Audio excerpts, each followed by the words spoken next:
but this is Uranus in Gemini. Wake the fuck up. And what are you waking up to? Disruptive, shocking news, Gemini news, and information that's like, what the fuck? So watch the next 4 months, because it's going to help sort of give you a bit of an understanding of the type of shit and changes and news and shifts that we'll likely see over the next 7 or 8 years. So whatever you see playing out, you could expect that to return in some form next year. Because what happens this year happens, but then the outer planets retrograde back into their previous signs, apart from Pluto, and then we have them returning back to where they are this year, starting from February next year. So, interestingly to that, and the talk of war and all of this, there's a couple of things going on. We spoke earlier about Neptune's influence to sort of break down the boundaries of a sign and mean that it's harder to contain the quality or energy of that sign. But we've also got the quality of disillusionment with Neptune. And when you put Saturn, which is the ruling class, the current authority, the system as it is, the rules, the boundaries, the government, whatever the sort of things that concretize and create boundaries around culture and society, is a very Saturnian quality. And you have Saturn and Neptune coming together, not quite making their exact perfection this year, but next year it does. And you have this disillusionment with the ruling class. Nuclear, but then also new is Nuit, which the Egyptian god of night, which is the abyss, creating from darkness or chaos. And then the key, which is Ke, which is Chi. So, the life force. So the new light or the new life force is what I look at the word nuke. And it's come back into our vocabulary now after such a long time of not being there. Welcome to STE podcast. We've got Luke on today.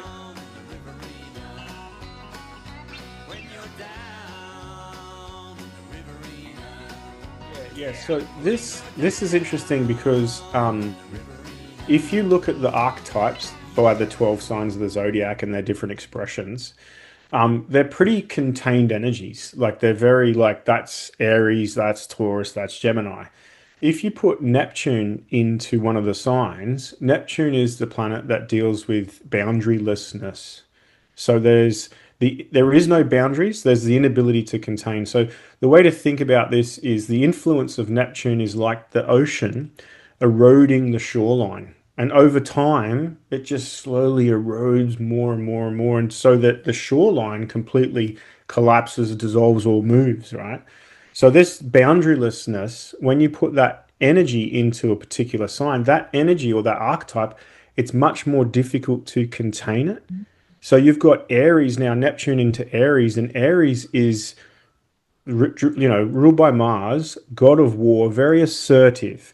It's my will force energy externally expressed into this world through action or through some type of thing that I'm going to do or initiate.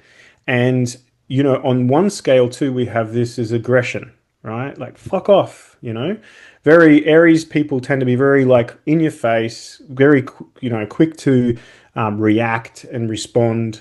I was married to one for 9 years, so I'm very familiar with the archetype. but Yeah, I had an Aries too.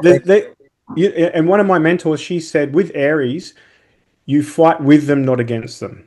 So if you're in a relationship with an Arian, you have to get on the same side and fight together on something rather than against them, because if you fight against them, you don't fucking win, right? So this is the quality of Aries. You put Neptune in there, and now you have this boundarylessness. So we're not able to contain, normally we have our conscience and our ability to sort of direct and mitigate and work with that Aryan quality. Now it's like, fucking, there's no containment for that energy anymore. So people are way more reactive, impulsive, and they're more fired up and edgy, and they're willing to act on that as well.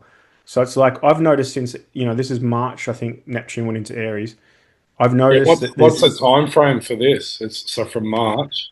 Well, it went in March this year. It goes back into Pisces towards the end of the year for a little tiny dip of the toe. And by the time we get into February next year, you've got both Neptune and Saturn back conjunct at zero Aries. Mm. And then you've got Neptune in Aries, I think, right through until 2039. So it's a slow moving energy and it will cause this generational shift in the way in which we utilize the will, autonomy, independence. And then we'll talk on this later in this podcast as well, which is conflict, right? Which is one of the key themes of Aries, which is combativeness. And that's what it feels like since March till now. This this edginess, you know. I live on a off of a main road on the Goldie, and since moving here, it's a really beautiful little spot and quite quiet. But there has been shared on reels online. For some reason, they come across my feed of road rage incidents on the road, the main road just off here. Yeah, Three I've or seen four in some the of them on last the Goldie. Yeah. 3 or 4 and I'm like, that's the fucking street just here. Like, what the hell? Over stupid little things too, but people are just way more like fuck you energy, and they're willing to sort of defend their position with a bit of assertiveness as well. So, well, I think that word's, creating hysteria, so I'm going to let you fucking know. Whereas normally you'd be like, so it's interesting. Well, Mads loves the Goldie, don't you? No, Madeline gets quite sensitive to the I'd say like artificial frequencies there, but I actually love the Gold Coast. I've driven through there and been okay since, but yeah, Okay. Look, I grew I'm up working here. on my relationship with the Gold Coast. Yeah, Yeah, yeah. The actual place itself, there's nothing like it's beautiful. It's got great climate, beautiful it is beaches, beautiful. and you've Yeah, got the hinterland and the coastline. So you're 30 minutes into the bush, or you're right on the ocean. And Yeah. so I grew up here, so I grew up surfing. Some of the best beaches in the world are on the Goldie, and yeah, it's a shame because with the population increase and migrants from Mexico, which is basically Victoria. You go now, anytime the surf's good and it's a nice weather, um, you fucking can't get near the beach and you can't get a wave and it's like, So eventually I'll make the pilgrimage north to the sunny coast. But, I'm fortunate that I moved here from Melbourne when I was 9. So I think, yeah, it was 1988 around then. So I've been here that whole time Well, and is there seen, anything astrologically with this migration that's happening everywhere too? Because it's people jumbling all over the place. Um, like I'm in yeah. We Bali at the moment, and they said like the expat community here has just got bigger and bigger and bigger the last few years. So, yeah. I haven't really looked too deeply into that, but that's probably a question we can look and yeah. find some connection. Well, how Um, about we do an intro because I think we're going to have to. I'll just yeah say, we need an intro. I'll just say, yeah. Welcome to We Scott do this every time Podcast. though. Yeah, welcome to Scott Podcast. We've got Luke on today, and we had Luke on our conference last year, which we're going to be doing again soonish. So, and that was great when you come on and gave a presentation last year.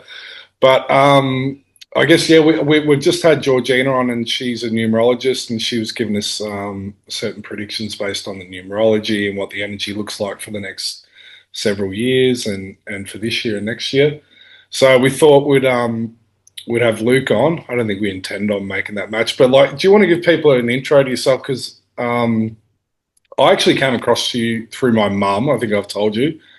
And yeah, she just rang me before, and I said, "I've got to go, Mum. I've got Luke on." Oh, Luke's on! Oh, I can't wait for that.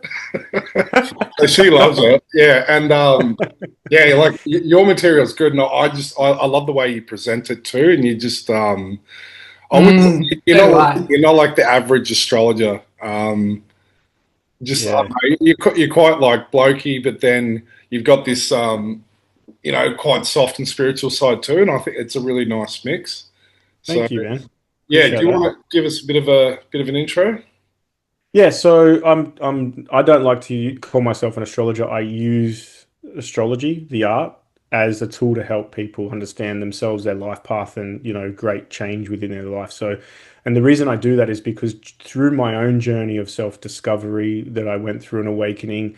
Short story is 9/11 conspiracy video was my gateway drug, and someone sent me one of them around 2012.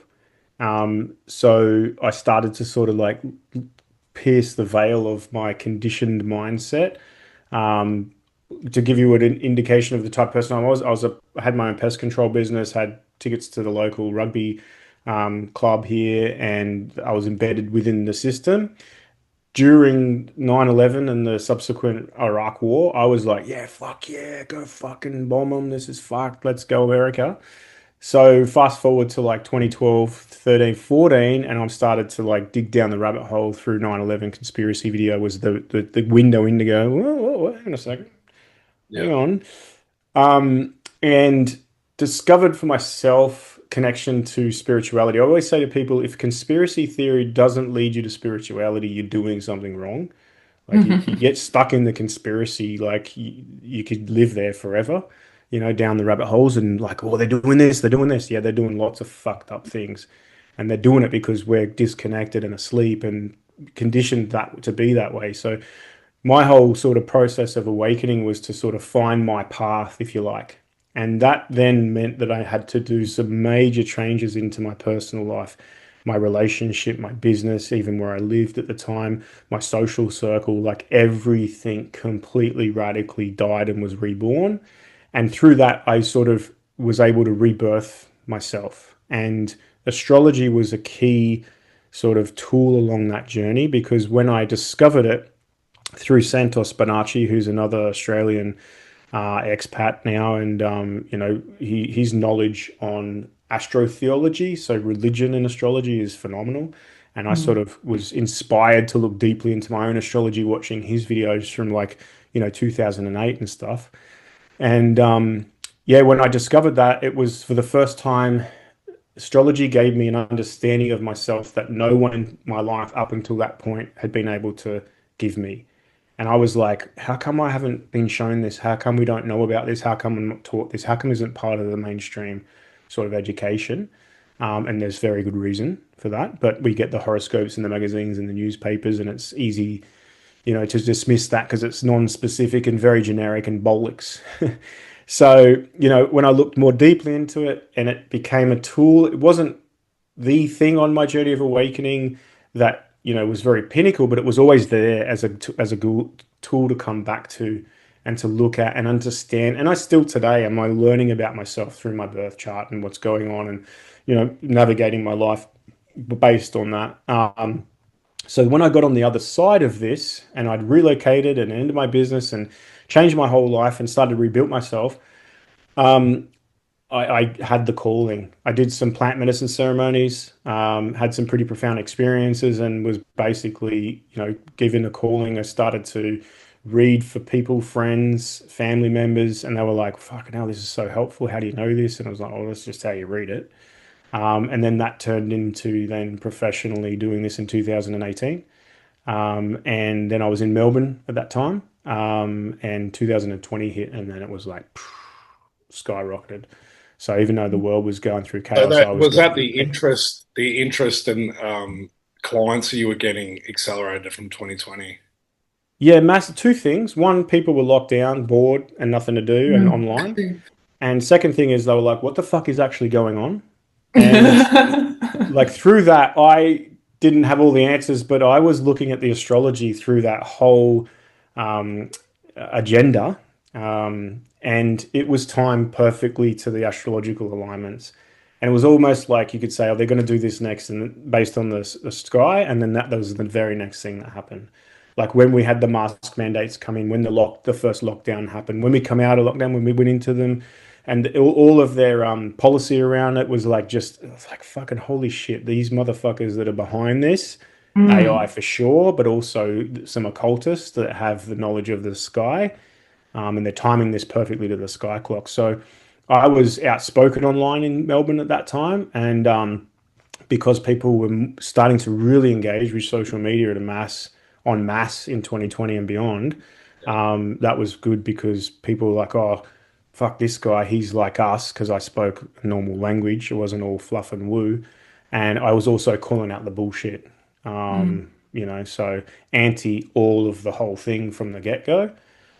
And it was good. It was great for my community and my platform and my work. And from that, on that first 2020 year, I was able to build a substantial sort of community of people that have been with me all since. And most of them, the hardcore ones, I've seen them multiple times as clients as well. So, That's awesome. and that leads me to where I am now. Along that journey, I also got qualified as a past life regression therapist because I thought it's a nice accompaniment to Oh, we'll talk about self-development. that, Matt.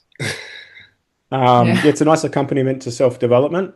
Just sort of like some things that you have that are there that are really deeply unconsciously embedded. It's like let's go back and see if we can find, the root cause of these and work through them and evolve them. And I'm also through that journey as well, in my own personal awakening, I got attuned to be a Reiki master. So I do a form of quantum energy healing, but I don't call it Reiki, even though that's foundational where my training was. I'm moderately psychic, so when I do my healings, even distance healings, I can tune in and get guidance from, you know, um, ancestors and relatives and all sorts of things. So, not just out of the blue, but if I'm in my zone and with someone, if something's there that comes through, it's usually pretty clear. And that was a big connection to how I met my current fiance, actually. So that's another story. But Awesome. yeah, I, that's a bit I of like a that term, moderately psychic. yeah. I think we all are. We all have the Yeah, ability. yeah, Just it's when I'm doing that type of healing, it's when I can connect, and I can connect, with less insecurity and self-doubt. So yeah, because I think they're the two things that block a lot of people. Second guess themselves and like, is this happening? What am I tuning into? Is this my head? Am I thinking this? So yeah, I've had some fucking strange things happen in that situation that you're like undeniable Yeah. confirmation, and you're just like, whoa. yeah, So, yeah. Oh, that's but I cool. don't advertise that fact. It's just something that people get as a bonus. That's awesome. Nice. All right. Well, yeah, I think that's really. It sounded like you just took to it quite easily, though. Too. I mean, you said it was 6 years until you were working professionally as an astrologist, but um, I'm interested, like how because you said it was like a 9/11 video because it was it like Zeitgeist too, because then that went into astrotheology, which I'm thinking, okay, that probably led you on to Santos, and so it's a cool path there, and Yeah. I like the timing of 2020 because as much of a misery as it was for a lot of people, it sounded like it was like a real expansive time for you, at least for your business, anyway. Yeah. Apart from the actual lockdown aspect and the fact that the vast majority of Victorians drank the Kool-Aid and it was just like a zombie apocalypse walking around that place, being very, very few of the ones that were awake. Although I did attend quite a few of the rallies and that in the city. Um, but yeah, the if I go back to like the early stuff that I sunk my teeth into, the internet and especially YouTube back then was the wild, wild west. It was a new frontier and there was just very little censorship. So there was such good content and it wasn't influenced by censorship or monetization even, you know. Mm. It was just people putting up information to help, like, I guess, awaken people, looking at different points of view and perspective on all sorts of things. And I would, at the time, I had a job where I'd have to, I was servicing people through pest control, either termite work, inspections, or building and pest inspections. But there's a lot of driving between clients and jobs. So I'd spend like half my day on the road and I'd have a podcast going, an interview going, something next. And even on big jobs that I was on as well, I'd put my headphones on and a little earpiece here down my shirt and I'd be working away just listening to that. Like, Mm. I must have done like, I don't know, years and years worth of, YouTube University around that time. And then when I found astrology and I started to go, well, hang on a second, it made sense to me. Like it was easy for me to pick up and understand. My partner at the time, she was studying psychology through university, and we were coming to profound insights into the human psyche Yeah, from that's different cool. pathways. Mm. So as an Aryan, that was very conflicting within our relationship because she was like, "Oh the fuck, This is I'm this. spending Yeah. all this money and Oh, you're just going to, fuck, it makes sense. yeah, you're just looking at bloody pictures on the screen. Like, what do you want?" But I then set about, like, I found a local astrologer where I lived, and I went and saw her, and then I became her student, and she tutored me, Oh, cool. and I So did that as my she was your foundation. mentor. You had like a That's mentor. awesome. At the very beginning, yeah, yeah, because I once I get onto something like that, I'm a question guy. Like, yeah, why? Tell me more. Tell me more. Okay, what about this? Mm. What about Oh this? You my. know, so having someone there that was already professional to sort of shoot Yeah. against and ask questions about, and it was really helpful. She got me to a certain point, and then after that, it was self-taught, and it was just, reading books, practicing, watching podcasts, listening to interviews, reading books, practicing, and just repeat and repeat and repeat and repeat. Mm. Astrology is one of those things, like any language. If you've Yeah. started to learn Spanish at the beginning, you're like, see, you know, you're really like novice at it and struggle with it. But I suspect that after a certain point, you become fluent in it, and now you're not even really thinking, you're just speaking. It's a bit like English, right? And Mm. astrology being a language of symbolism, there's a certain point that once you've done enough understanding, meditation, and insight into the symbols, when I read a chart now, I'll do a little bit of like analysis prior to meeting someone on their chart, just to sort of look at some of the things, make some notes. But it's all like scratches on a page. When I'm with the client, I don't have anything pre-planned or anything like that. It's almost like what astrology allows you to do is channel through the chart, Mm. because being that it's a symbolic language, it's not a left brain logical reasoning sort of memory thing. You can't put to memory every particular possibility there is for astrological alignments. It's impossible, because there's an infinite amount of ways in which these alignments and symbols and all of that can work and relate to one another. So at a certain point, you lose this sort of recall, and it just becomes a channel, and then Mm. you just start channeling the information. So when I'm with a client, that's what they're getting, is they're getting that channel that I can do, but I use their chart. So I'm talking to them about their life, what's going on. They're going through relationship problems or career or health issues or whatever it is specific to their actual living life. But I'm looking at their chart as they're speaking, and I'm asking the questions, and I'm speaking through their chart. And that's what the symbolic language of astrology allows you to do, is connect to that sort of intuitive, channel energy, by just looking at it. So I don't know how we got there, but yeah, that was a part of my journey. Oh, that's cool. Well, I think like people want to hear the juicy stuff, and it's usually around predictions. But um, maybe we could get into like because you gave us a bit of a breakdown last time on the conference, but what was to be expected for the end of last year and then coming into this year.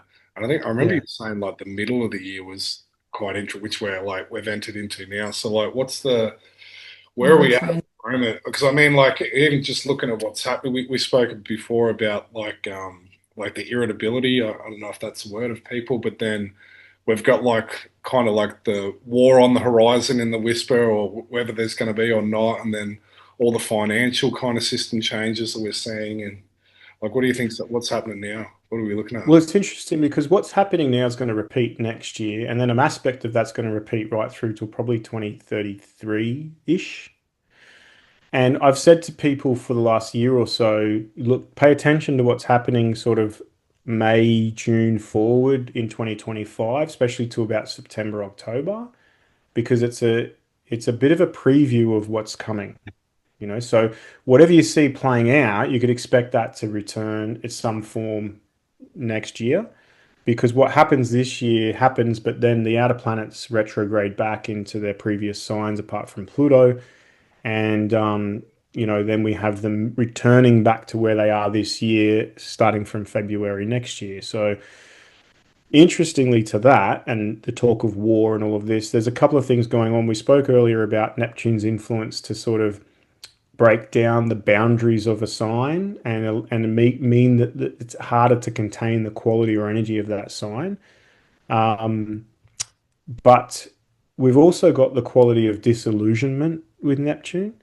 Mm. And when you put Saturn, which is the ruling class, the current authority, the system as it is, the rules, the boundaries, the government, whatever the sort of things that concretize and create boundaries around culture and society, is a very Saturnian quality. You have Saturn and Neptune coming together, not quite making their exact perfection this year, but next year it does. And you have this disillusionment with the ruling class. And it's right through most, I don't know, I can't speak of countries outside of Western countries, but most Western countries en masse, the population is disillusioned with the ruling class, the political class. So when I was doing a lot of research in like looking back, because that's one of the things of astrology, it's a study of cycles of time. So we can see things are happening and when did that happen before and what was going on around that type of thing. So there's never really one astrological, alignment or relationship that points to war. There's always so many different factors that sort of come together. But one of those factors, I suspect, is going to be this disillusionment, and all of a sudden, people start to really wake up and see things for the first time with eyes they haven't been using before. And they look at the world and go, what the actual fuck is going on? And you've got the political ruling class that are so disconnected from the life of the masses at the moment and what's really important for us, which is basically basic security and, connection and, how we live and, experience life. And this ruling class that's obviously being controlled by some very hidden forces and hidden groups of powerful sort of people, that it's disconnected from it. So you got en masse, you got this disillusionment. People wake up into that and they become internally in conflict, right? What the fuck? What is this? I'm stuck now because I'm in this life and I live it and here I am, but fuck, this isn't how we're supposed to be. This is what I do. So you imagine an internal conflict en masse, a disillusionment with the status quo and the people in positions of power. It's the recipe or the energy that doesn't take much to ignite into conflict, or uprisings or, so having said that, and then you look at this year and what's happened from June forward, May, June, and this uptick in conflict and like, what the fuck? I'm like, oh, we're being primed for war.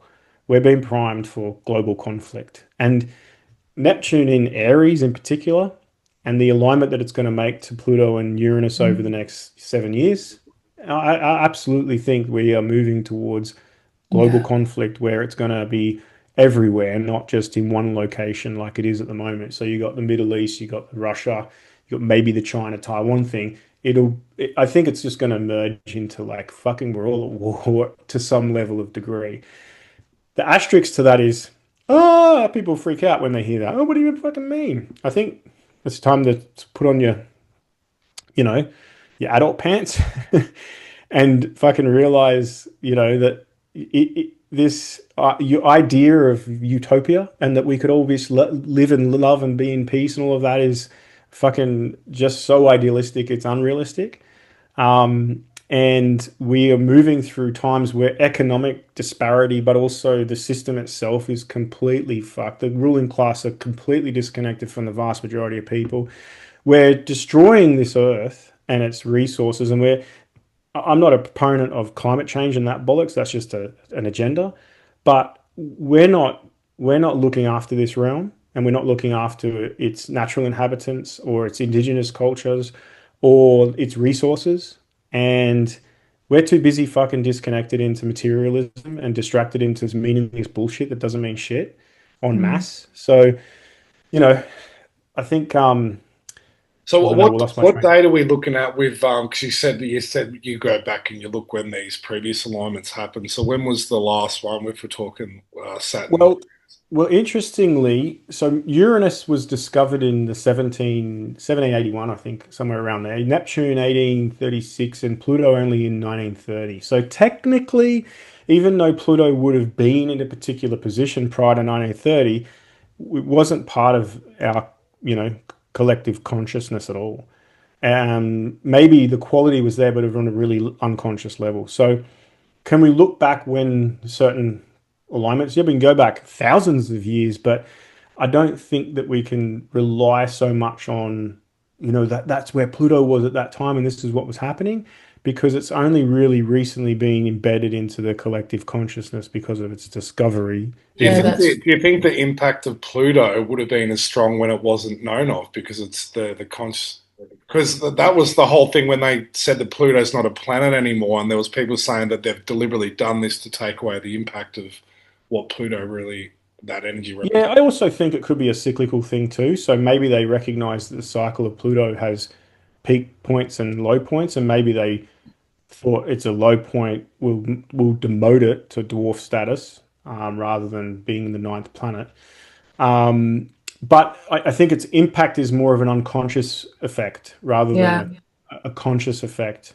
That we can be like, oh, look, that's what's happening because that, So now, if we go back, Uranus is about to move into Gemini, and Uranus has been discovered since 1781. So it was discovered prior to the settlement of Australia, or white settlement, colonization. So we can go back and look at its alignments and where it's been in the past and where it's going to go now over the next 7 years from July 7th this year. And it's definitely been associated with instability, both economical and also from a geopolitical level. When you have Gemini energy, you have a lot of change, and that change tends to be quite rapid. And when you have Uranus, you have the unpredictable, chaotic component here, where things happening like shock and all. So if you go back to like, even though the Middle East conflict's been going on for however long, and they've been trying to go to Iran for a long time, it was quite unexpected for Israel to all of a sudden start bombing Iran. Yeah, yeah. One thing they're fighting Hamas and whatever, and they're trying to deal with the whole Gaza thing. The next thing, like, oh yeah, we're fucking bombing the shit out of. Like it was So that's perfect Uranus energy, isn't it? Like, it was just, no one expected that. It was just like, very unexpected. So that's the quality of that's a Uranus Mars sort of connection. The last Uranus Mars connection was the Donald Trump assassination, I'll say loosely. yeah, yeah. Theater that, whatever that Because was. you called that, didn't you? Didn't you call that before it happened? Yeah. But even a novice astrologer could have looked at his chart and went, oh, Yeah, his Did chart you was say good. that, Mads? Were you? Mads is like, I I, can't get over the astrology. It's like, oh, it was amazing. yeah. I've got a question about Uranus Sorry. because I obviously do a traditional astrology, so I don't look at the outer planets all the time. So I love your take on the outer planets, and I feel like your analogies just are, I love your analogies, Luke, like they're beyond. But with Uranus, I'd love to hear your thoughts, like going into Gemini. Like, what is because obviously there's like positives and negatives that express from all the planets, but what do you think the kind of quality of Uranus is? Like, is it like, does it give or does it take? Do you know what I mean? Or like, does it just disrupt? Like, I'd like to know your sort of understanding of the nature of it. And the only Yeah. reason I ask is because obviously one of the ways to learn about it is looking at your own chart. And in the time that it's been in my fourth house, I've literally moved houses maybe 8 times. And it's been like a massive journey around home and belonging and stability and security and all of that. But it's on the end of it, it's been a very, like, I felt like I've received a lot from that movement. But I Yeah. don't know if it's because it's been in Taurus and that's the nature of Taurus. And so, yeah, so just wondering what your take is on, I guess, the nature of it. Because I reckon it's one of the most disruptive outer planets. Yeah, so the disruptive apps, absolutely. But what is the thing that creates the disruption, and how is that disruption then dealt with? And that isn't necessarily so much attributed to the actual planet.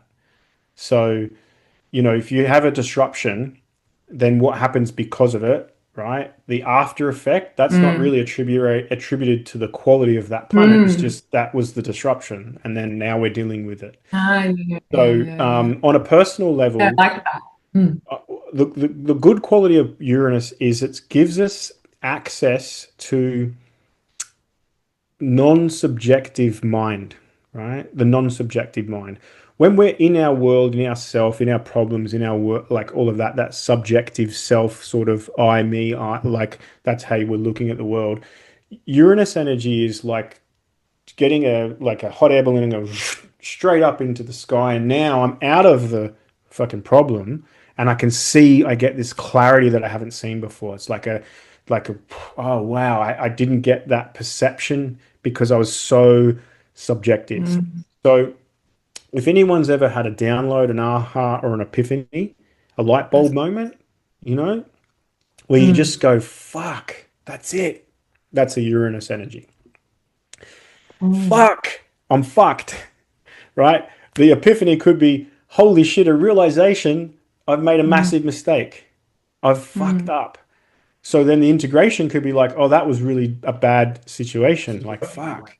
But the awakening aspect, the disruptive component, wasn't so much the bad part. The bad Yeah. part was the Saturn energy, which is that you reap what you sow, right? The Uranus Mhm. is just disruptive force that sort of snaps us out of that to create The the change. lightning bolt. Mm, Yeah. So then the other side of that, the epiphany could be, oh, breakthrough. Aha, I got it. Yes. mm, So it's attributed to innovation and future sort of mind thinking. Like, Uranian type people, they're way ahead of everyone else. They see things so much clearer than other people. I think someone that I know who's Aquarian, which is the sign that apparently Uranus is supposed to rule, but oh I yeah, use my traditional body. rulers. Yeah. Oh, do you? Oh, really? Yeah. Yeah, yeah. I will look at it, but I won't give it as much power as I will Mm. Saturn.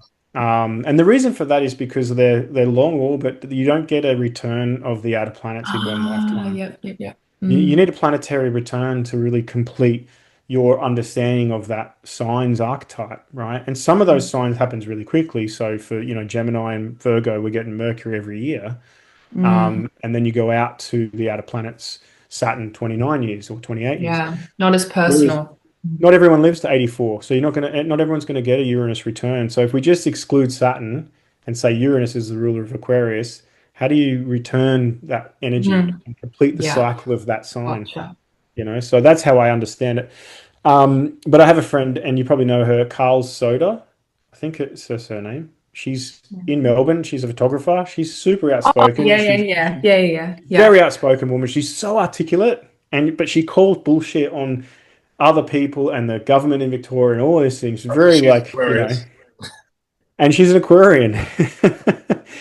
So it's she's seeing things people don't see, and then she's able to articulate it, and it's like, oh, it's quite shocking, which is that Mm, Aquarian Uranian type energy, but it's also sort of like, oh fuck, that makes sense because I'm given a perception that my subjectivity doesn't allow. So yeah, I look at it like that as it's disruptive, but that mm, disruption can be fucking awesome or it can be chaotic. For me, in my life, I had a Uranus square Mars activate my ascendant when I was stuck in my life and didn't know a way out. In a business I didn't want to be in, relationship was struggling, and I was just unhappy altogether. But I was succumbed to this heaviness, this Saturn energy of like, fuck, like this is like, what do I do here? I just didn't know what to do. I went outside that afternoon, did some landscaping on my property. I had 5 acres in Canungra, and I cut down this big strangler fig that was around a big old red gum. And I got to the final, part of cutting down the big part of the tree, the trunk, and calculated it perfectly. Yep, it's going to cut there, land there, everything's going to be sweet.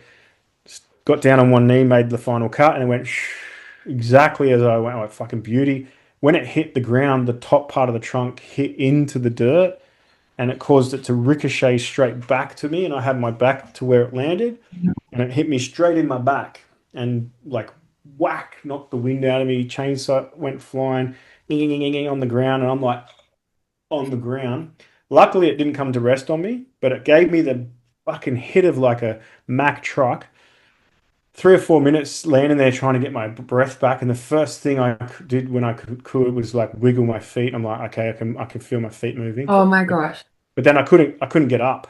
And then eventually got the ambulance, everything. I'd broken my back and broken the What? transverse processes off the Wait, side of when my was back. this? So is this Uranus in Taurus? No, this was back Oh, a fuck while ago. 2016. So Damn. before in Aries, Uranus in Aries. Oh my. Um and yeah, so that is a very sudden and shocking incident. that led me down the track to be able to sell my business and make some massive changes in my life that were part of my journey to sort And of like, rebuild and very myself. unpredictable, and like Um, you put in all the Shocking, precautions, and then you still, yeah. Well, and very such shocking. a would that tie to like? such Uranus in Aries. I was going to say, would Sorry. it tie to nuclear weapons too? Because they named uranium the mineral after Uranus. That's what, and that Yeah, obviously is. I think the shocking component of the atomic bomb is attributed possibly to Uranus because it deals with very like sudden and Mm, unexpectedness. But I think the power is Pluto of a nuclear bomb because plutonium is the original like component that, like the you flow know, and effect of it. yeah, yeah. So the force that's because what you're doing when you're splitting an atom, how big is an atom? Tiny, tiny little thing. And you're Mm, splitting it, and the force that's released from that is disproportionate to the size of the atom. So that mm, is Pluto 101, basically. It's such a small little tiny thing, but it's fucking potent. Yeah, So when you're mm. sitting on like your deep level truth, something you just know in the pit of your belly, and you're just like, and it's your truth, you don't want to express that or let that out because of the damage it's going to do to whatever situation you're in. But when it does, it's kaboom, everything's blown up because of it. So I look at the bomb as like the atomic bomb or the nuclear bomb, which they don't call them nuclear bombs anymore. They call them nukes. Have you noticed that? Yeah. They just call it nuke, which is NUKE, which is the new chi, the new light, right? So really. I Mm. thought, yeah, yeah. We all, yeah, well, nuclear, new, but then also new is Nuit, which the Egyptian god of night, which is the abyss, creating from darkness or chaos, and then the key, which is Ke, which is chi. So the life force. So yeah. the new light or the new life force um, is what I look at the word nuke, Oh, that's and so it's interesting. come back into our vocabulary now after such a long time of not being there. Because remember, it was just WMDs, weapons of mass destruction. Mm. Oh They yeah, didn't yeah. use the word nuke back then. They just Yeah. called it WNDs, like Mm. which is womb, right? Wombed or wombed. And Yeah. then Well, now Trump kept saying, "Don't say the N word. You can't say the N word." Remember? but Mhm. they want to do this global reset, right? They're trying to bring in this new system, monetary surveillance, AI driven, social credit, whatever this new thing is that they want to do. It's a reset of humanity or a new system. And then now they're bringing in this idea of like the nuke, and I'm like, that's the new light that they're trying to bring in. So my personal opinion is that they don't really exist, not in the way in which we've been led to believe Yeah. down that rabbit Mm. hole. um, but very fucking damaging weaponry does exist. Yeah, And they I don't can, think it matters if they exist or not. Like the weapons that they do have, I don't think. What does it matter? it wouldn't matter. Call it that or call it that. It's Yeah. destructive force is probably the same. It's the radiation fallout and all of that, that I'm like, how come people walking around Nagasaki and Hiroshima? Like, whereas Chernobyl, you can't go there. So something's not right there. But anyway, Well, that's that was just like, my. yeah, the Russians when they first went into Ukraine, when they first invaded, they went straight to Chernobyl. So Hmm. something was going on there. There's something Um, going on. We only told what they want us to know, yeah. which is not Have you much. got another question, Mads? I kind of want to know, like, I don't know if you looked at like Australia's natal chart for the rest of the year, the next year or two.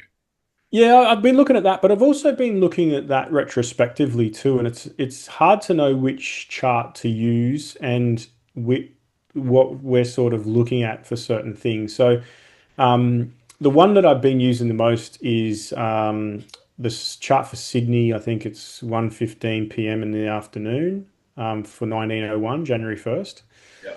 There is one for Melbourne at midnight, um, but I'm like, can you birth a country at midnight? Like, or isn't it happening when you're actually signing the document?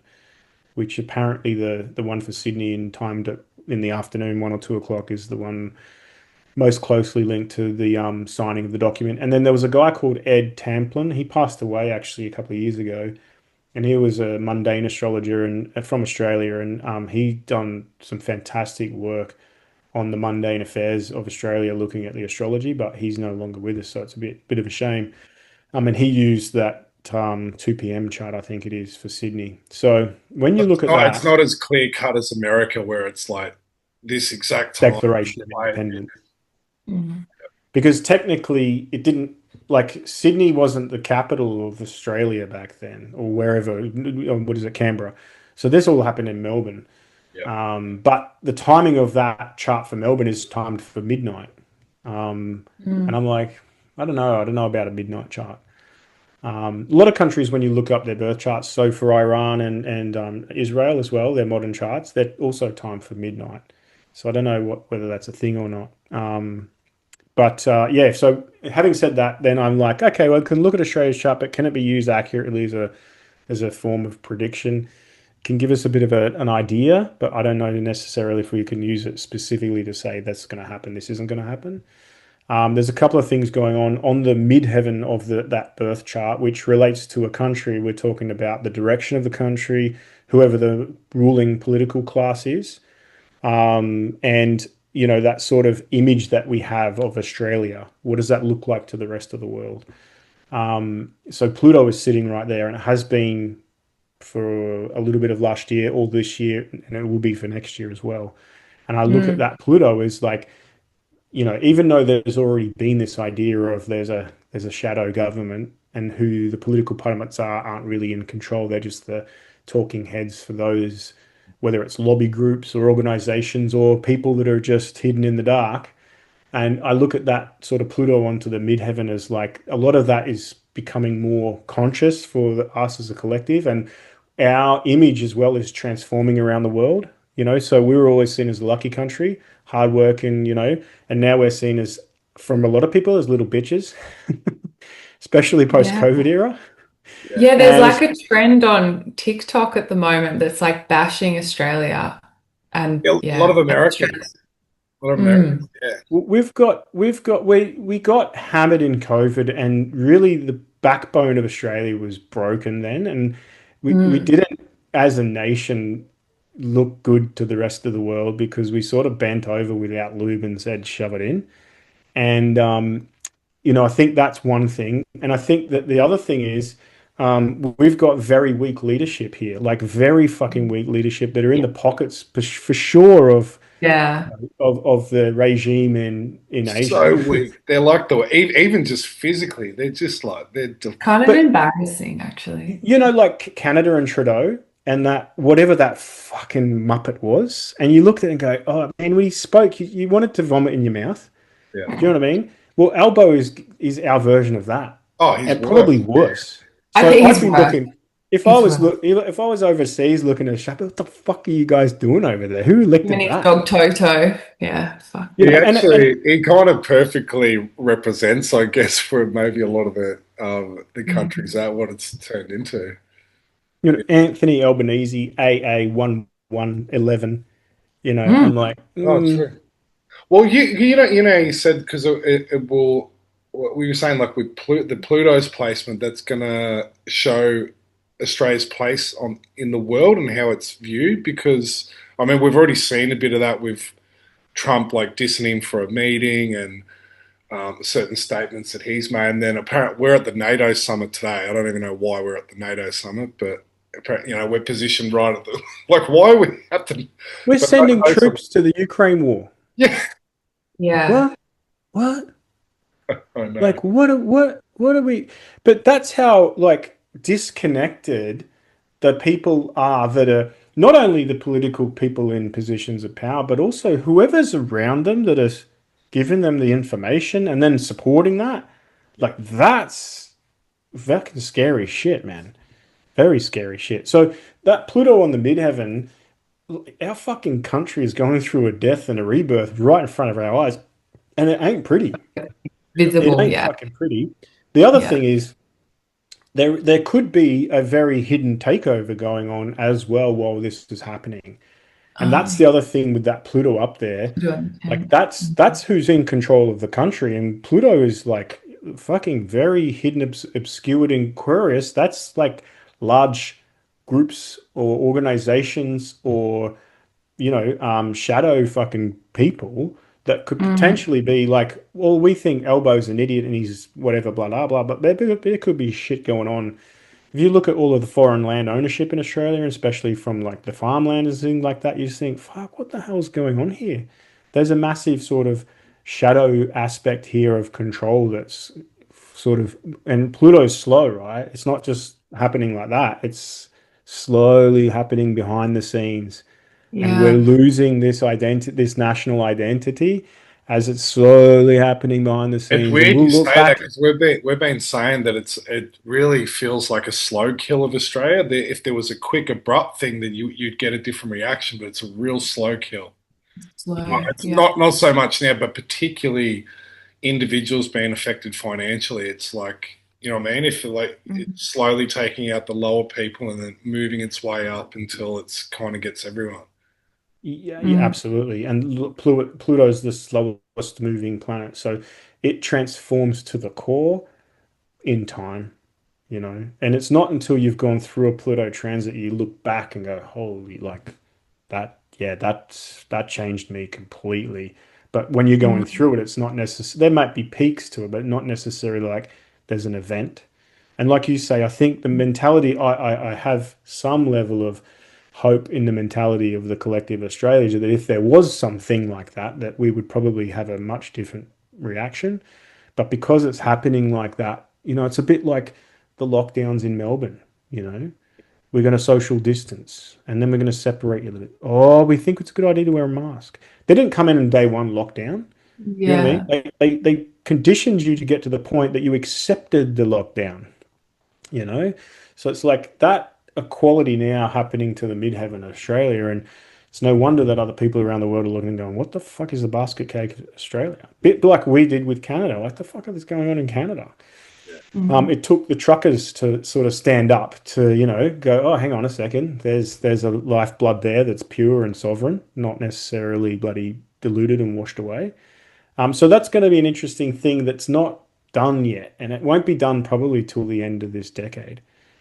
Now Mm. you throw Uranus coming into, Australia's second house of money, wealth, the wealth of the people, our income. And in Uranus in Gemini, again, disruptive and unstable. And that's the sort of economic look when you look ahead.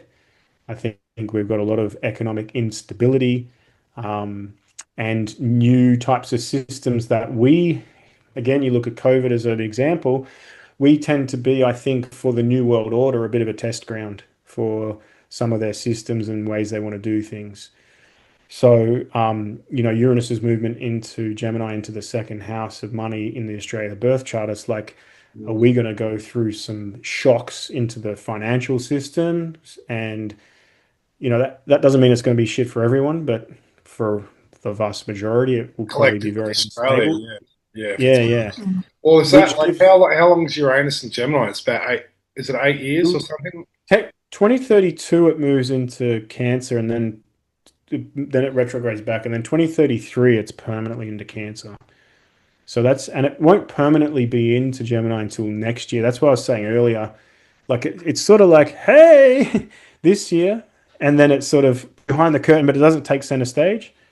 Just sort of Right. like So you're like, oh you're fuck. reading. So we could even you could there could be rumors of like disruptions financially, particularly like in Australia for this period, and then it dips back out, and then when it comes back in, is that Pay attention over the next 4 months from July 7th. Pay attention to the economics of Australia and what's happening and how things are and what's changing and what news is coming out as well, because it's a preview of what's to come. And when Uranus permanently moves into Gemini next year, like that's the main show, and we've got that energy then right through till 2033. so? So going through the This is like the trailer now. We get a bit of a view of what's of the themes of what's to come. Yeah. Yeah, and this last time it was in this position in our chart, that was around the time of the Second World War. So in our birth chart of the second house, we also have our south node. So the south node's interesting because usually when it's activated, there is this release or sort of things that have come to the end of their cycle. So they let go of because they no longer serve a purpose. They're no longer useful to hold or attach. If it's behavioral patterns, if it's relationships. So the South Node energy is like it's like a letting go. And again, depending on what that is that you're letting go, depends on whether it's like fuck or, sad or like thank fuck that's done. Um, so when that Uranus energy hits that south node of Australia, it's almost tying in, especially economically, to letting go of a way of life, a particular way in which we use finances, how we spend our money, and how we earn our money. But also, it could be also related to like a way of life, as in like that Australian dream or what we would be built on: hard work, a fair go, the lucky country. That whole identity, Gemini being a story, it's like that there's a change, disruption, or a letting go of that through this time period, which can be another stark thing when you tie that Pluto into the midheaven and the whole thing that's eroding our country and the leadership of our country and the direction of our country and our perception of our country. And all of a sudden you have this disruptive force that's causing us to sort of, come to terms with ending of something. So tying that in financially, what have you got? You've got high inflation, your cost of living is huge, and people's living standards, I mean, sorry, the income hasn't, met that as well. So what have you got? You've probably got generation of people, if not more, that are having to let go of this ideology, belief in the fact that fuck, we're all going to be sweet and we're going to buy a home or live happily, the white picket fence, the Australian dream. I think that's see ya, along with Elbow's dog. Yeah. Was that is that like you said how it's because you said it's like a balloon that goes up and you can see the greater view. Is it's almost like that's revealed that like I guess like the resource raping and the financial slavery was a fucking scam and no one could see it while they were in it. 100%. And maybe we're getting the mindset of that, the clarity of that, the awakening of that Mm, with Uranus energy. Like I we're can see that. awakening to that. Yeah, I can see And, that. and I want to say to people, it's not no hope, but we can't sit idle with hope either. There has to be action. We have to do something. We have to take action. We actually have to change our ways and we have to start to sort of stand up for what we believe in and not just allow it to happen. I think that's the attitude of Australia has been like, we're easy come, easy go, fair go, never like want to get involved too much in other people's business sort of thing while our whole country's been raped and fucking and mm, taken over with us just distracted into renovating a home or watching sports or backing the horses or living the good life. It's like, hang on a second, we've got to actually fight for what's important and mm, the ideals of our country and how we see it working and our relationships, not only with each other but other nations as well. Gemini being a social sign, so that they're going to be changing. And also, too, I would think this is an interesting thing in relation to our neighbors that are close. Like, so we've got New Zealand, and then we've got all of like Indonesia. mm, What's the islands up there? Papua New Guinea and Samoa and Tonga and all those places. Vanuatu. I think there'll be disruptions and changes unexpectedly to a lot of those relationships. Oh, really? And yeah, and a lot of that is because of the influence of China.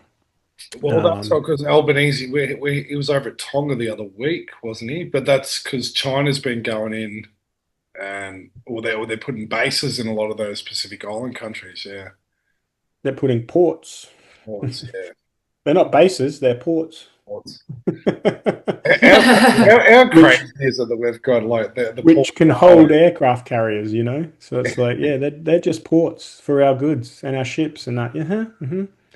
But all of a sudden, because you got Australia, with Pine Gap and then Darwin and big part of the Five Eyes or whatever around the world, and our relationship with the coalition, and that's a threat to China. So China comes into our neighbors and starts to establish, Mm. ports, and that's probably how they will combat that and say, well, Australia's not in the equation anymore because we've got control of that. Mm.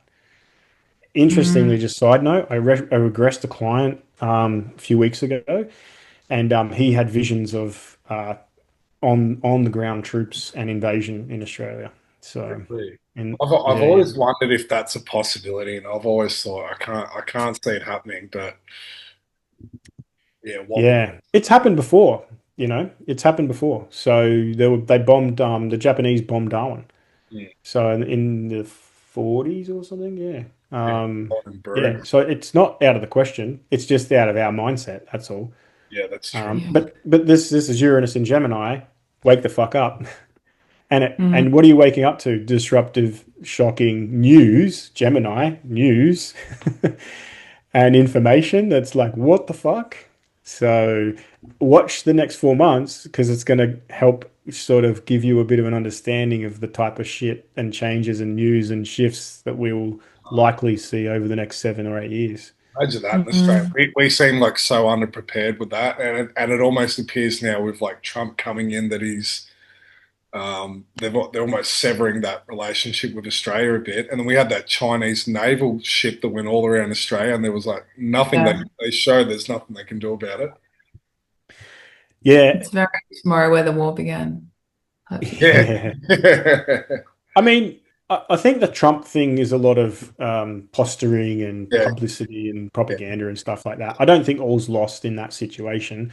One thing, you look at Pluto on the midheaven of Australia, and we could have a complete breakdown and transformation of the political party here.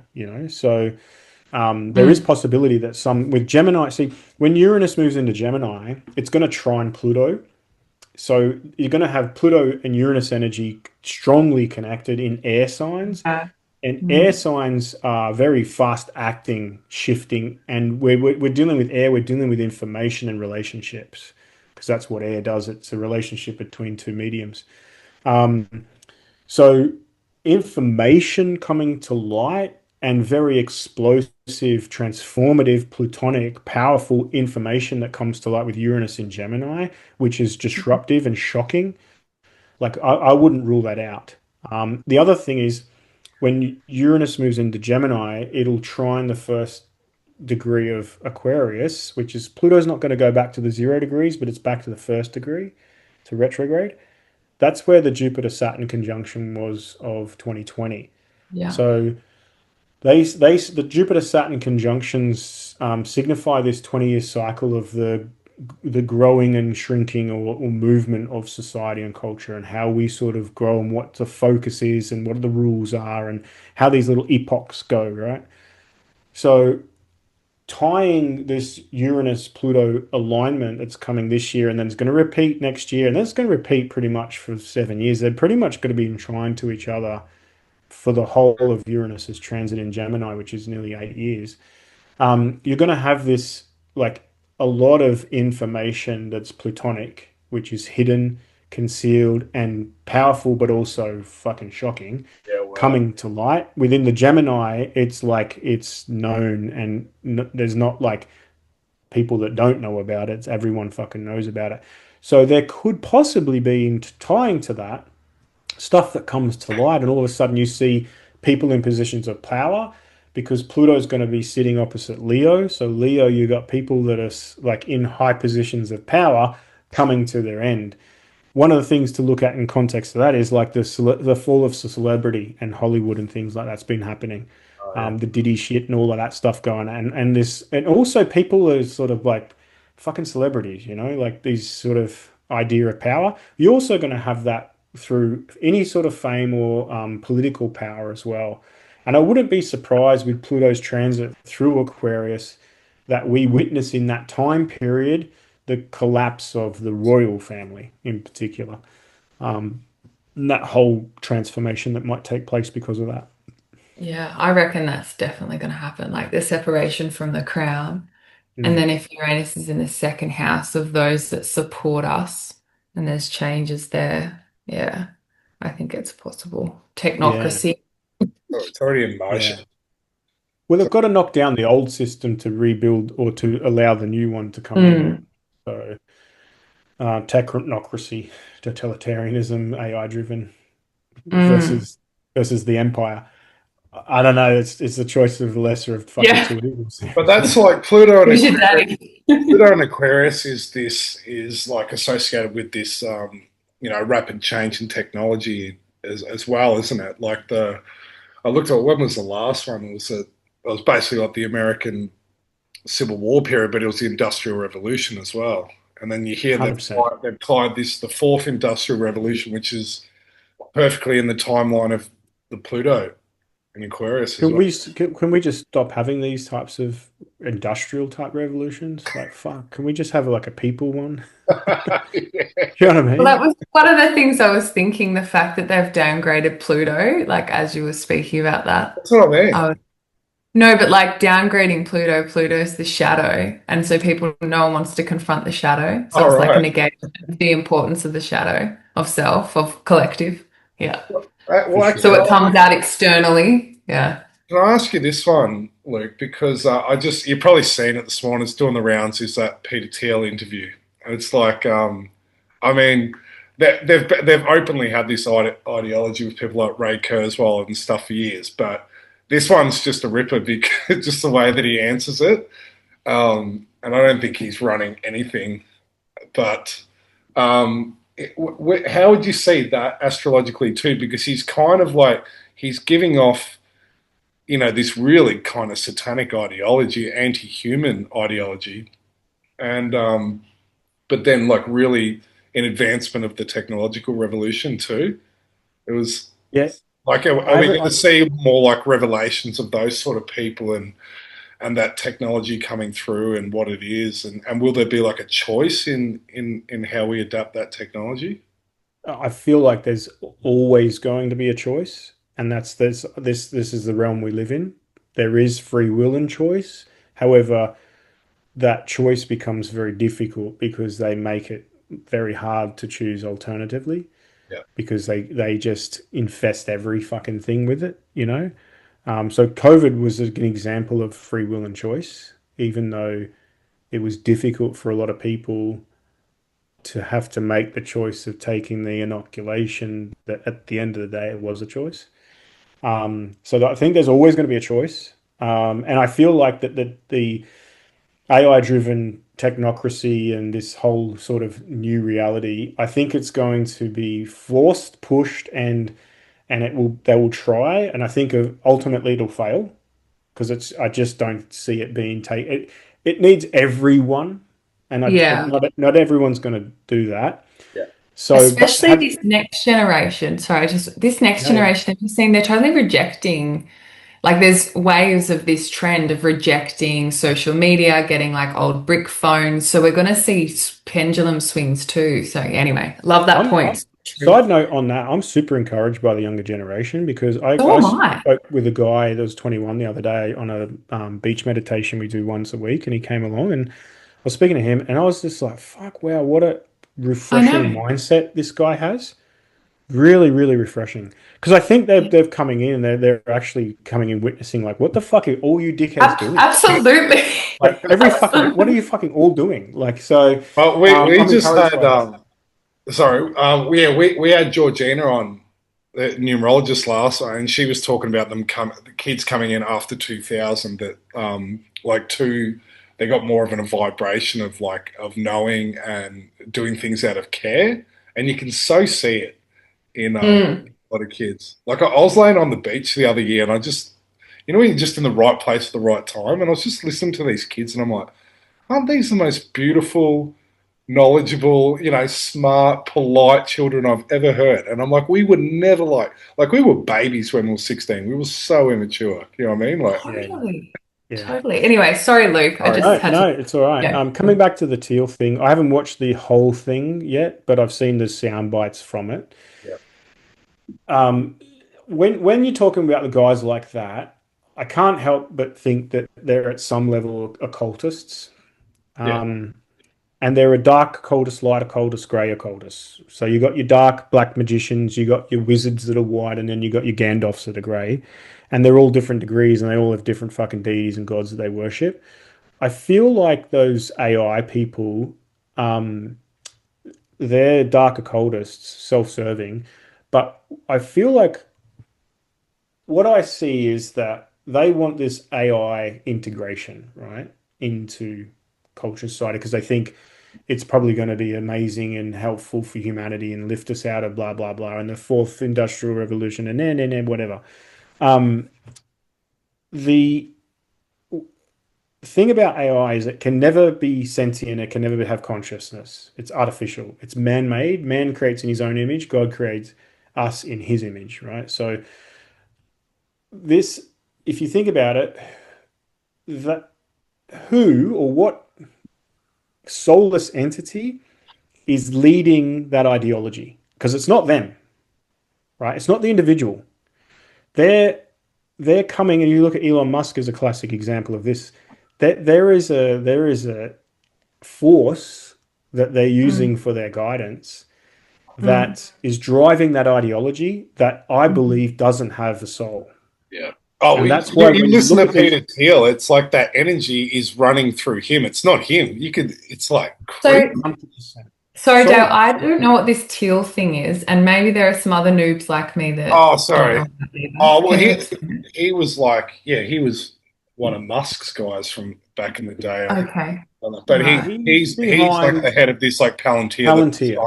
they've signed this big well, it's actually the bill just went through today in America, and they've Yeah. like a $500 billion commitment. They're basically like military intelligence cutout organization for like surveillance and stuff. But yeah, just the latest kind of Is that inspection. the big beautiful bill? Was that one? Yeah, so That's that was like, associated with what?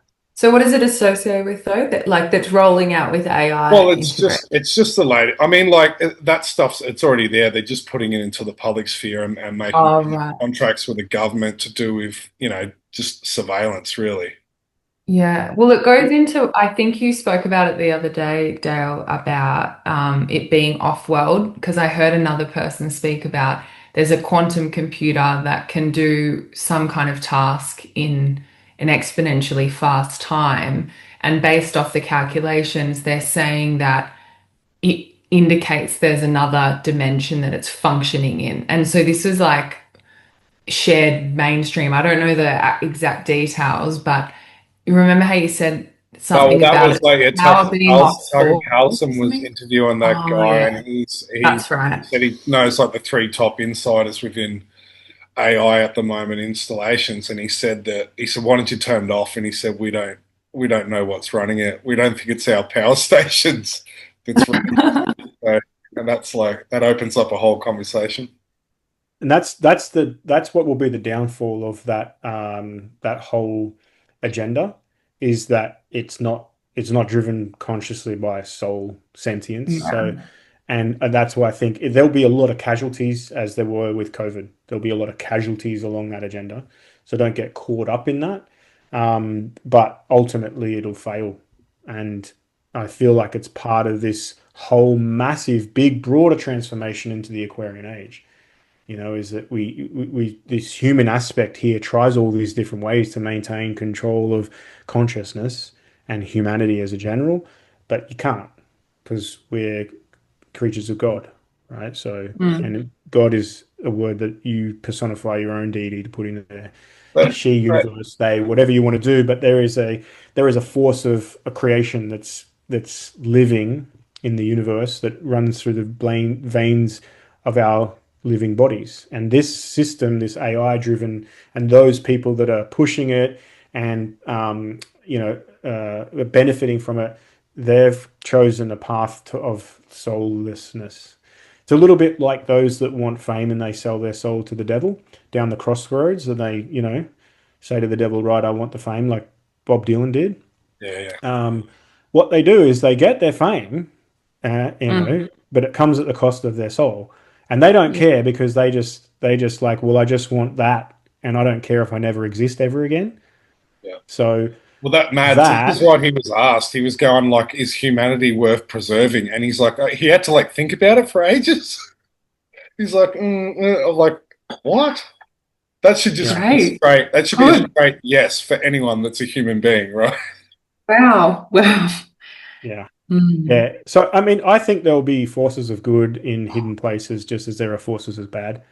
And that sort of stuff, like, yeah, I don't think get caught up in it. But if you're looking at those types of things and feeling this is off, or it doesn't feel natural, or it feels a little like, artificial and anything, there's very good reason that's your intuition guiding you away from it. And that maybe you want to observe it and witness and allow people to do what they want to do, but ultimately just go, that's not for me. And it's a little bit like the same with the COVID, like that's not for me. Cool, I don't mind. If you want to do that, go shoot up. Sweet. But I'm not doing it. They're not going to come to your door and say, take the fucking shot, right? But they might say, well, you can't go into society anymore. You can't go and watch the footy and you can't see your grandma. You can't travel. And I'd say, I don't fucking give a shit because I'm not doing that. So, and I think there's enough people now based on the impact of COVID that if they rule out the next thing and they say, you got to do all these things, the people go, I'm not going to do that. Yeah, it's changed. Having said that, though, they do it sneakily and they do it Yeah. slowly and they do it. They've only got one trick, the devil. That's to create fear. They're going to make you afraid of something, right? So, and it could be war, right? War. Look, and then they need a few bombs to go off in a few different places around the world, and everyone's afraid. And now, because of it, guess what? It's okay. We can come to peace now. This is what we're going to do. So, whatever the solution that to the conflict, the upheaval, the economic, instability, whatever their solution is to it, that's the thing that you say, no, thank you. No, Mm. thank you. No matter, and if they say you're gonna die or you're gonna do, cool, that's my path. I'll take that. My soul will be intact, and I'll buy it, and that's my transition, and I'll be fine in the afterlife. But if I choose that path to disconnect my soul, there is no afterlife. There is no soul. There's nothing. You cease to exist. That's my belief. So Yeah. you look at Mm. that teal guy, and he's on there, and you look at him, and you're like, that's not fucking human. There's Have no you seen it, humanity in Mads? that guy. There's no No, humanity I in that have guy. no, I haven't seen it. I And haven't. what You'll he's love getting it. from that is he's getting benefit. He's billionaire, Mm, right? yeah. That you can't fathom that type of money or wealth and power and what it does. And But and I think that's it was like what you were saying before a bit. 'Cause I looked at that, even though it's been said many times before by other people. This one was just so revealing. It was just like here, and I don't. No one's going to buy that. No one's going to buy into what he's just said there, and think that that's a good thing. But like, do you think like at the end of Pluto and Aquarius too that the technology transformation it's still going to be far more advanced, even if it's for benevolent purposes? I feel like that we will have by the time we get to the end of the Pluto in Aquarius, we'll have this whole process play out. We're talking 2044. So yeah, it's gonna we're in it for the long haul here, and it's not going to be just something that just cool, that's all done. It's going to be this slow sort of grind and change and this gradual bit by bit by bit. So it'll be interesting when Pluto then moves into Pisces after that, Mm. and the impact then that has on souls transitioning for good. Mm. The final sign of the zodiac, and the great transcendence. I Or know, I great know. Like transcendence. mum listening to this too, she'll be very disappointed to know Pluto, Pluto's in Aquarius in 2044 because she's always like, "Oh, I'm gonna be dead before this happens." She goes, "Am I going to see it?" You need to give her some comfort that she's going to see some justice in her lifetimes. Well, as long as she doesn't sell her soul or give it away freely, even if she's no longer in a body, you don't die. Okay, your body no longer ceases to exist, right? But you're not your body. So I would say that even if you're not going to miss it. You're still going to get to see it. You just won't have a body. There you go, So mum. it's probably to some degree, it's probably actually a good thing. Thank fuck I'm not alive. Look at those poor fuckers. Funny. Luke, what themes have you noticed with readings at the moment? Like I know when I was doing more transit readings for people, I would be sitting down and it'd be the same theme for like 2, 3 weeks. I'd be pretty much saying the same stuff, talking about the same stuff. What's coming up at the moment for people? There's a lot of like disillusionment and uncertainty and people feeling Hmm. lost. And they may have like 6 months ago been sweet and no problem and I've got it all worked out. And I'm seeing a lot of people now second guessing and coming back, and that's the test, right? That's the test to sort of go, right, how committed are you to this path or your transformation or what changes you're making? And you have to just welcome the test. That's the only thing you can do. And it's not, yay, I'm being tested. It's like, oh fuck, you know. So I would say to people that to sort of stay simple, keep things really clear, keep things really simple. Don't complicate things. It's easy when you get disillusionment to get uncertain. And then when you're uncertain, you tend to like panic and you get overwhelmed. Mm. So it's the analogy of going across the ocean and you hit a storm and now it's all foggy and you can't see anymore. Like if you Mm. hammer away now and you just go fuck it, your navigation's gone and now you don't know where you're going. You might end up crashing or into some place you don't want to be. So the best thing to do in that situation is go, well, have I got my basic needs met? Have I got fish on the boat and some water? Fuck, I can live. Cool. Well, I'll just sit here and I'll just be Mm. in it. And you go through the process, right? You Yeah. just go through the day to day and like find the joy that you can and without having to fucking have it all clear and worked out. And patience, is one of the things to carry through this time to sort of go, cool, there's no rush, right? We don't have to rush anywhere. We're where we need to be. If you're uncertain and you lost path or motivation on it, cool, just pause. Just focus on the things right in front of you, get through those. Clarity will return. The Saturn Neptune conjunction is a lot of that, like this heaviness to the fog. Oh, fuck. Mm. And this Saturn is like doom, and Neptune is like now everyone's feeling doom because Neptune merges that quality to the masses, right? Right. Mm. With Aquarius, you've got groups of people, so that group's experiencing that, but that group isn't. But with Pisces or Neptune energy, everyone's in the same fucking boat. So you've got this Mm. mass heaviness and this uncertainty and this doom energy and this ooh. When Saturn moves off Neptune next year, that'll start to pull away a little bit, and you get a little bit more less doom. Still a little uncertainty, a lot of fog still, but less doom. Is that why you hear the Mm. same opinions in the collective when someone's like, "Oh, are we all feeling this?" And there's like a consensus opinion that no one can quite put their finger on, but everyone's feeling it.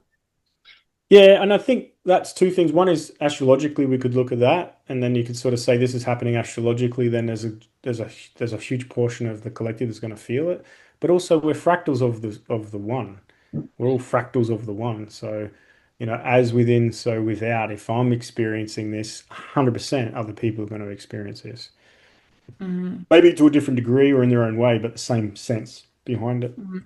Um, It's classic, isn't it? Like when we're going through just like normal shifts, but we're going through so, like if we're looking at it astrologically, there's so many larger cycles changing.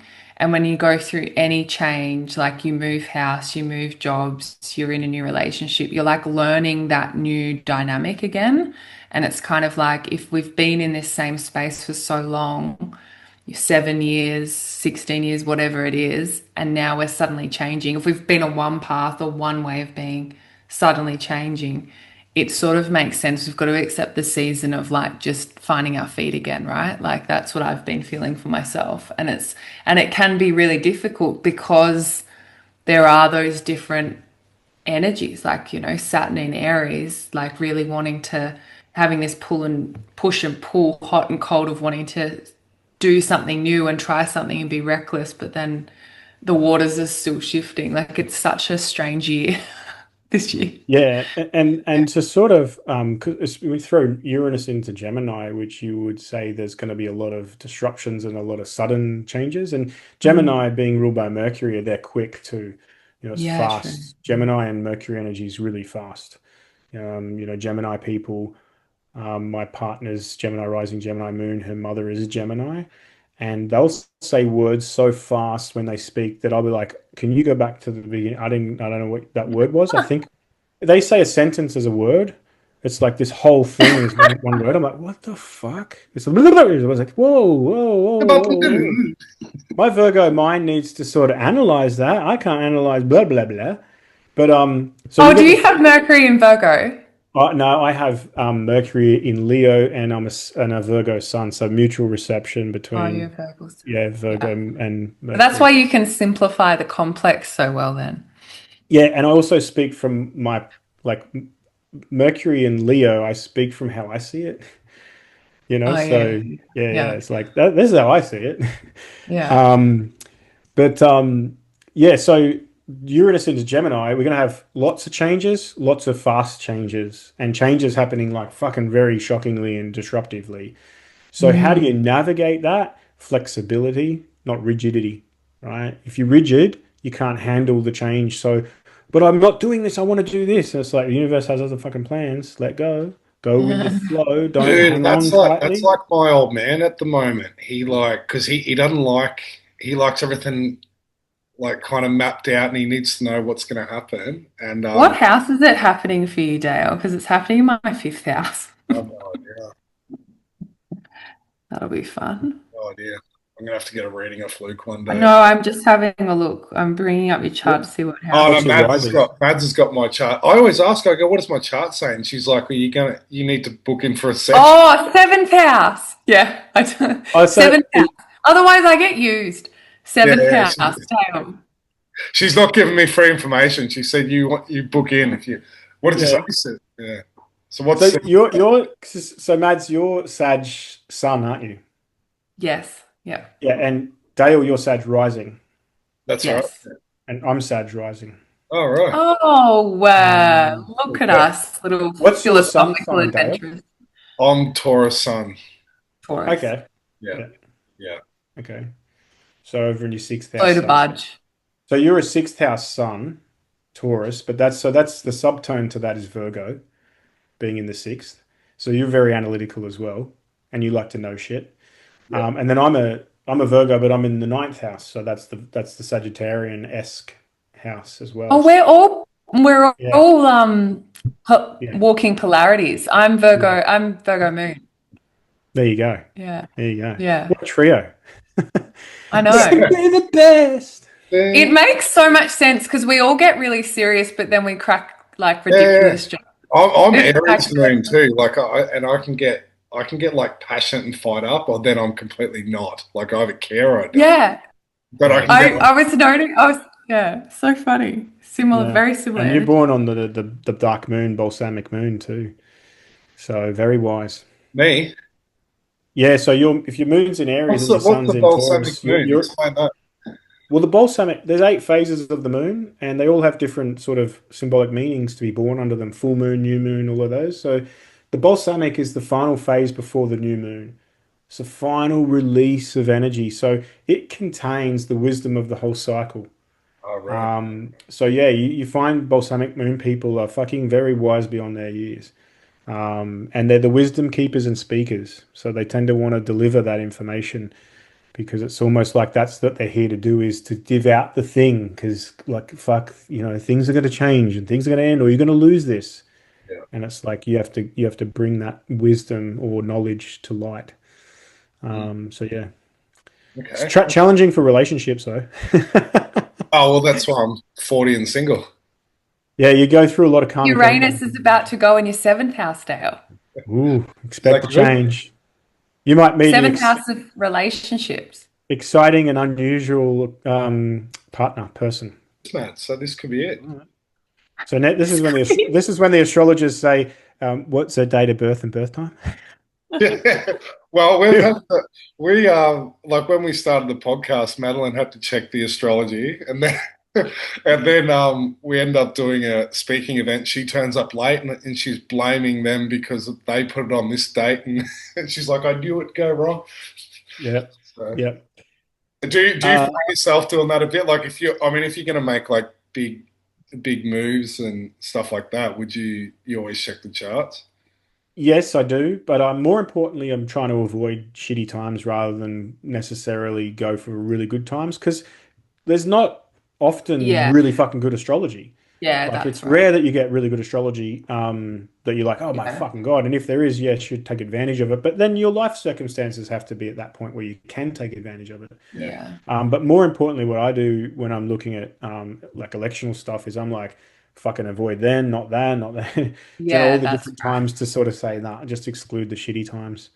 Yeah, Um, this is the best of the shit. That's what I What look What do at. you think? Like I remember hearing a medium speak. I was in 2020 actually, and they said they'd been doing readings for years, and people were very concerned about their own personal lives and all these kind of things. And then she said there was a shift over to like what's more questions of like why am I here, and what's what's the plan for everyone? Thinking more collectively. And so, would you say, well, like, I guess the question is like, what are the main things people come to you for? Is it financial things? Is it relationship? And are people now more interested in the greater picture? I get two types. I get the person that's looking for the answers to their problems or the answers to be told the answers, what should I do here? Which way should I go? Should I do that? Shouldn't I do that? All of that. And then you get the other half, which are like going through the process of personal awakening. So looking at themselves from an awakened mindset and their life and all of that. And they're wanting like to integrate that shift in their mindset and perception into like changes in their life, which is probably the bulk of who I get because that's me. That's my Yeah, journey. exactly. So the other ones that want to know stuff, like it's fine and I'll deal with those, but sometimes you sort of like you're missing the picture. You think that you're going to find the right person or job or something is going to be that make you happy, and it's like a lot of those people that come to me for those questions I end up either triggering the fuck out of them, never see them again, or cracking them open so wide that they're like back next week, and they're like, do you know what I mean? So I'm all or nothing, and I'll deliver the message that I see. I love it. Yeah, that's So good. yeah, it's not I don't want to sugarcoat things. And it might be that someone's coming for me and looking for the like, when's it time for the relationship? And I'll be like, well, fuck it, you got a lot of work to do. And I wouldn't even entertain that idea of relationship right now because if you do, you're just gonna invite in another fuckwit like you've been through, because you show those types of people the pattern, right? Because there's a pattern, and they're not aware of the pattern. So they fail, fail, fail, fuck up, challenge, difficult as shit. When's the good one? That's a pattern that you're doing, and you're unconsciously doing it. And you think by having a good one, that pattern's going to resolve itself. No, you got to resolve the pattern, and then the good one comes. So that's what I can do is I can look at the pattern and go, they'll come in and say, when am I going to find my partner? I'm like, can we talk about your mum for a bit? Oh, I don't talk to her anymore. I'm like, okay. Now tell me, did your ex-partner, if you had to think who they remind you of, did they remind you of your mother? Yes. Oh, isn't that weird? You Yeah, know? So always. but you can I see that shit in their chart. I'm like, I can see that shit in your chart. So, those people I kindly try to persuade them to deal with their deeper issues, and then that area of their life takes care of itself. So Mm. So that's What's the your beauty of favorite? astrology. Sorry, What's your favorite thing about astrology, Luke? how fucking like literal it is, right? Yeah. Mm. When you see it literal, like holy shit, it's just mind blowing. Now that understand the language too, I see life experience through that lens. Mm. So, when people are having arguments, disagreements, or when they're behaving a certain way, I'm looking at that through the lens of the symbolism and the Mm. energy and stuff. Yeah, it's magical, really is magical. It is, So yeah. it doesn't cease to amaze me. Um, and I love the literal way that it expresses itself. And the more you understand it, the more you see it, the more the world around you speaks it. So, yeah. It's where do like a you language. sit with fate and free will? Because we were kind of talking about this Oh, good before question. you came on, and I'm reading Emmanuel Velikovsky's Worlds in Collision at the moment too, and there's so much like interesting shit about like the stars were all in different places and Venus wasn't always there, and so and that made me think too because it's like you look at it like this machine that's constantly in the same cycle, but then like does it change? And then is it like how much free will do you have? And is you because what did we say at the start, Mads? Mads is like, can you predict someone's death on their birth chart? So yeah, what's the overall question of like what you thinking this whole machine is, and is it do we have is it completely fated? Is it like finite? What No, I think that I think there's a combination of both. I don't think they're not, I don't think they're mutually exclusive. It's fate or free will. I think they're both there in alignment to one another. And I think astrology allows us to understand the fatalistic side and the opportunity for the choice within that. But ultimately, you have set parameters that you can operate within in this human experience. Um, that's being challenged at the moment because people are trying to change their gender. But but like I was gonna say like you're a boy, you're born with a fucking cock. Like you can't be a woman, but and you still can't be a woman. You can cut your dick off and call yourself a woman. You can cut your dick off and call yourself a woman, but you can't be a woman. Like you can't because you're born a man, right? So this is what Peter Thiel said too, because he made the merging of the transgender agenda of the transhuman. Like he full on laid it out. He's like, you yeah, can change your sex, but you can get a new heart too, or whatever. Anyway, yeah. Mm. I think in this realm too, we want to identify, with yes, something. And identification, I think, or the attachment to identity is the root cause of suffering. So I understand the ideology behind nothing, like neutral nothingness, just being and that, but also in our spiritual state or form, we could experience that. Whereas we come into the human existence, into the material plane where there is polarity, and we came here to experience the polarity and the differences between it, not to alter fucking our bodies to suit our warped identity ideology, you know? So yeah, to come back to what you're saying, sorry to digress, but I was trying to make a point and then I was like, what about the people sorry, with I've trans? got you off path. Yeah, let's get back to Yeah, fact. you know, you're very Luke, you because you use the traditional rulings like that's very because like I see more modern astrology is very free will only like it's like very about transcending every part of who you are, like type mentality. And then traditional Hellenistic astrology is very fatalistic. And like I started off in modern astrology and then like, you know, being Aquarius rising, Saturn ruled, I just fucking love the traditional, the very dark, pessimistic side of traditional astrology. I just love.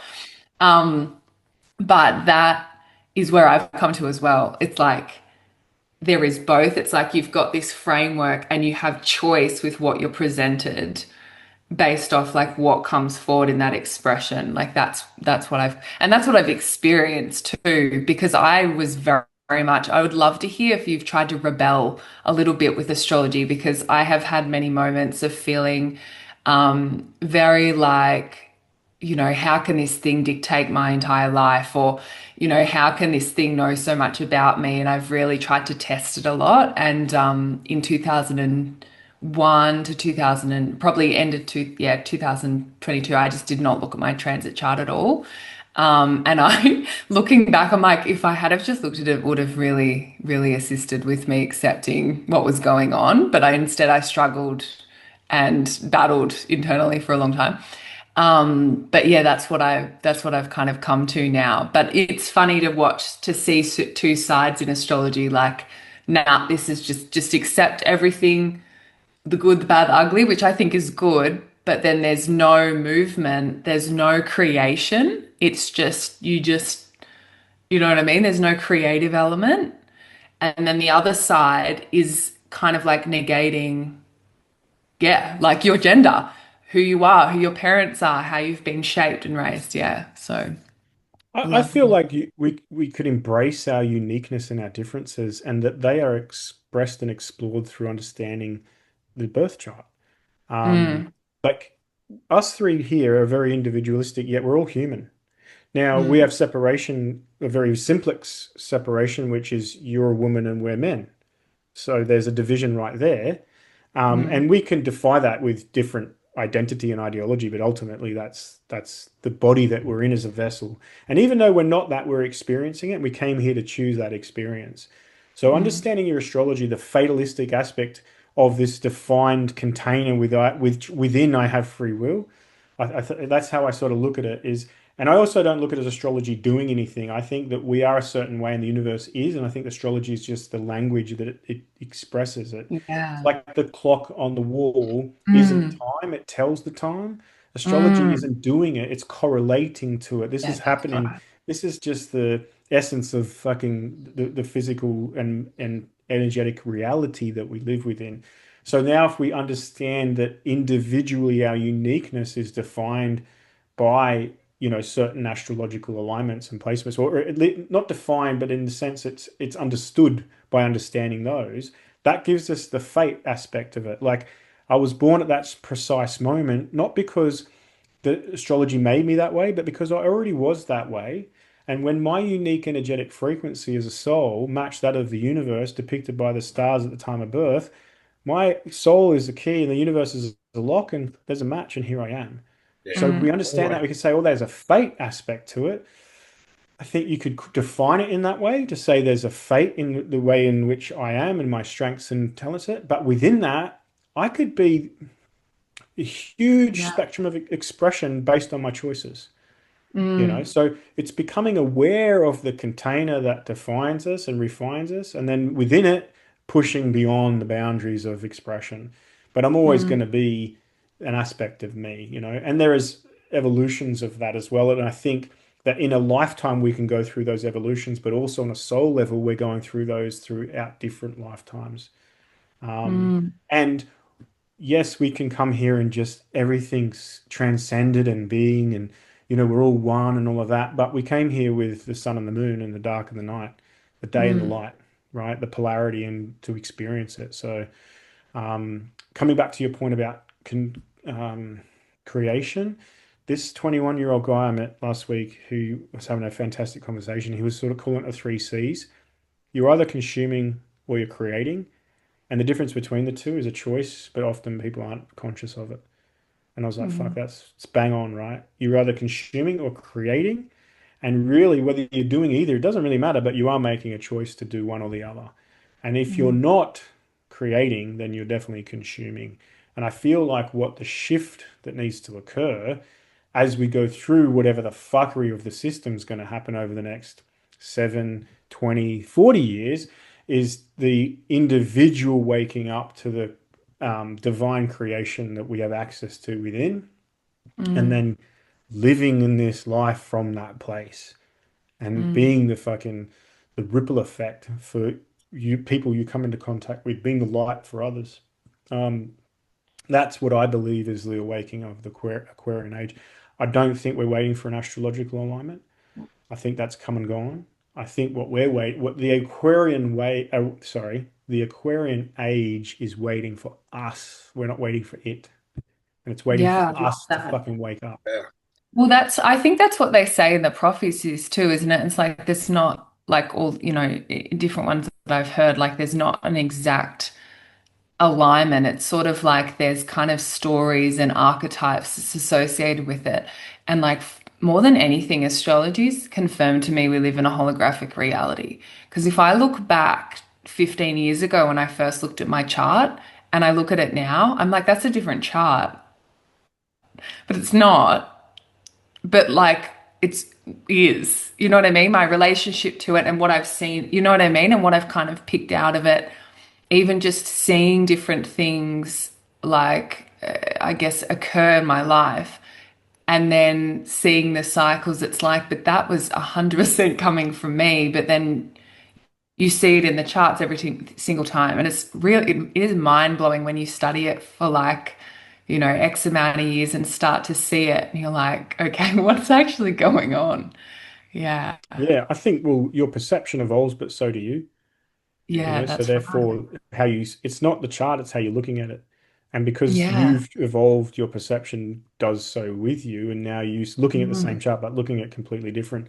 It's like in, you know, English or whatever study it was, where they showed you the picture of the old lady and the young woman. And Oh depending on, yeah. like, half the class saw the old lady and the other half Yeah, that's saw the right. young woman, and like both are right. Changing perception. Yeah. Yeah. It's just perception, you know. So as you evolve and you awaken and you educate and look at it and experience life, Mm, your perception evolves. So now I'm looking at the same thing, but seeing it completely differently. mm. And this is tying it back in. This is Uranus and Gemini. We're about to get a radical shift of our perception and the way we see things and how we communicate and our opinion of those things and what we know and what we believe we know and the desire to know more. It's massively going to change over the next 7 years, starting Yeah. next month. Yeah, that's interesting. I've It's, also heard an astrologer say it's we'll have to pick a side. Like that was one of the expressions because you know the dualistic nature of Gemini and the two-faced sort of energy of it. And you're sort of seeing that a little bit. Like you're seeing all these different things like the feminine and masculine, men and women, you know, different countries, like, you know, like there's a lot of that happening at the moment. Yeah. Yeah, It's I think that for definitely. the less self-aware, I think that it will come to those types of things, a lot of polarity. But Mm, I think the Aquarian quality is objectivity and the ability that there's three options. mm. There is Yeah. and Love there's that. another one that says, Love no, fucking don't, that. not partaking in any of that. yeah. Yeah, I And love that's why that. Aquarians are fucking weird. Yeah. Well, they're said to be weird, you know. And then you said before about rebelling against your chart, and I'm like, oh, Aquarian rising. So it's in there.